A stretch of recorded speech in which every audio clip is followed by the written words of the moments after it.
అబ్బా! ఈ cheese cake చూసారా? ఎంత బాగా బేక్ అయిందో. అది కూడా ఎగ్‌లెస్ అంటే మీరు నమ్ముతారా?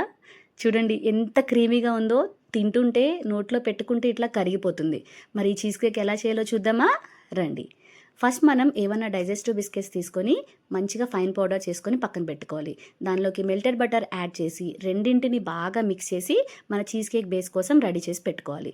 తర్వాత ఒక బేకింగ్ టిన్‌లో అడుగున బటర్ పేపర్ వేసి మనం ప్రిపేర్ చేసుకున్న మిక్స్చర్‌ని ఈవెన్‌గా స్ప్రెడ్ అయ్యేలాగా టిన్ మొత్తం కవర్ చేసుకోవాలి. సో, ఇక్కడ నేను మెజరింగ్ కప్‌ని యూజ్ చేస్తున్నా. ఎందుకంటే ఫ్లాట్ సర్ఫేస్ ఉంది కాబట్టి ఈజీ అయిపోతుంది మనం స్ప్రెడ్ చేసుకోవడానికి.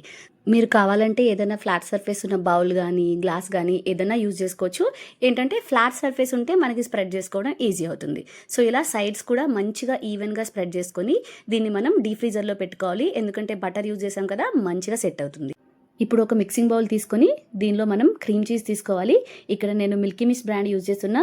ఇది కాకుండా డెలెక్టా కూడా చాలా బాగుంటుంది. సో, మనం చేసేది ఎగ్‌లెస్ కాబట్టి ఇక్కడ నేను హంగ్ కర్డ్ యూజ్ చేస్తున్నాను.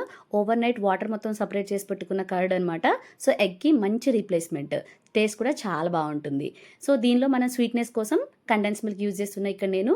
మీరు కావాలంటే షుగర్ పౌడర్ కూడా యాడ్ చేసుకోవచ్చు. సో, ఇవన్నీ యాడ్ చేసుకున్న తర్వాత మనం విస్క్ అటాచ్‌మెంట్ పెట్టుకొని వీటన్నిటిని చాలా మంచిగా మిక్స్ చేసుకొని పెట్టుకోవాలి.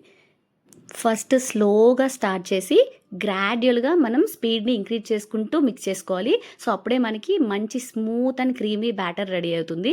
సో, మనకి తినేటప్పుడు ఆ క్రీమీనెస్ తెలుస్తుందనమాట. సో, స్లోగా గ్రాడ్యువల్‌గా స్పీడ్ ఇంక్రీజ్ చేసుకుంటూ మిక్స్ చేసుకోవాలి. చూడండి ఎంత బాగా మిక్స్ అయిందో, ఎంత సిల్కీ స్మూత్‌గా ఉందో కదా బ్యాటర్.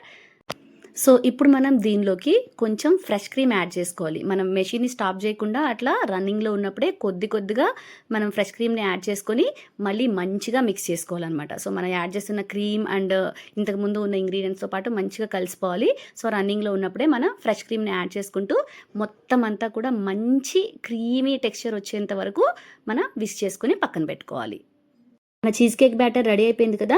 సో, దీన్ని మనం ఇంతకు ముందే ప్రిపేర్ చేసి పెట్టుకున్న బేకింగ్ టిన్‌లోకి పోర్ చేసుకోవాలి. ఎక్కడ గ్యాప్స్ లేకుండా టాప్ మొత్తం ఈవెన్‌గా కవర్ అయ్యేలాగా స్ప్రెడ్ చేసుకోవాలనమాట. చూడండి ఎంత క్రీమీగా తయారైందో కదా మన చీజ్ కేక్ బ్యాటర్.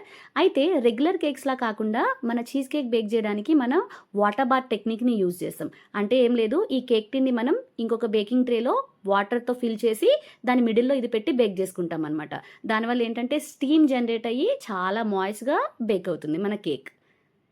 చూడండి ఇలా వాటర్ ఫిల్ చేసిన ట్రేలో పెట్టుకొని మన బేకింగ్ టిన్ని బేక్ చేసుకోవాలి. సో, ఇలా బేక్ చేసుకున్న కేక్‌ని మంచిగా చిల్ చేసుకొని సర్వ్ చేసుకోవడమే. I hope you like the video. Thank you for watching.